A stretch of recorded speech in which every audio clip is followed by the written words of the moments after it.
intala ilmoo xiqqoo qabdu takkaatu gabbaatee daddalagachuuf jecha ilmoo isii xiqqoo tana bakka itti dhiistu dhabdee saree ilmaan eeguuf leenjite biratti saree akkasii san bitattee mana keessa kaayyattee ilmoo ifii tana saree san biratti dhiifattee hojii isiititti deemte. Sareen tun yeroo hunda haaluma gaariin eeydii guyyaa tokko garuu yeroo hojii irraa deebitu waan takkaa arkin waan takkaa hin dhagayiniitu isii mudate. Yeroo hulaa bantee mana keessa ol seentu manni hundi dachiin hundi dhiigaan raphamtee akka malee dhiigni lafarra yaa'a.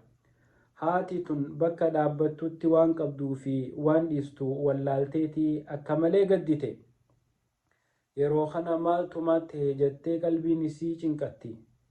Isii akkanatti cinqattuu sareen afaan isii dhiiga afaaniin habbuqqattee kunoo afaan isiitirraa dhiigni dhabdhab jiru kana siree jalaa as baate. Ilmoo ifii as laalti achi laalti ilmoon hin jirtu sareen dhiiga afaan guuttattee as baate.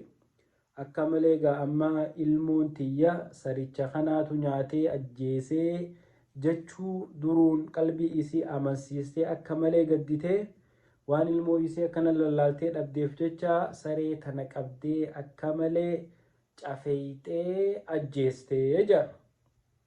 Eega saree ajjeeste booda ilmoo isii tana reefkuma isiitillee barbaade jettee ol jettee gad jettee osoo barbaaddu ilmoon isii kunoo iyyaa tarifaatuun guutamte tuni siree jalaa itti as baate. Yeroo siree jalaa itti as baatee siree jala laaltu siree tana jala yeeyyii ilmaa isii tana nyaachuuf dhufte tasareen tun wal qabdee kuffisteeni ilmoo tana baraaruuf jecha sareen tun yeeyyii tana nyaattee irraa dhoorkitee ilmoo tana eewalte. Akkasitti yeroo ilmoo isii fayyaa tahuu arkitee reefka yeeyyii lafatti arkitee akka malee saree ajjeesuu isii sanitti gadditee rifattee jedha. Wanni amma seenaa tanarraa barannu seenaan tun dhugaan uumamtee fi hin uumamne hin beekan waanumaan dubbiseerraa hin arge. Garuu wanni waan tana isinii kaase jarjaranii murtii takka fudhachuun hangam takka hanga nama sheenessu.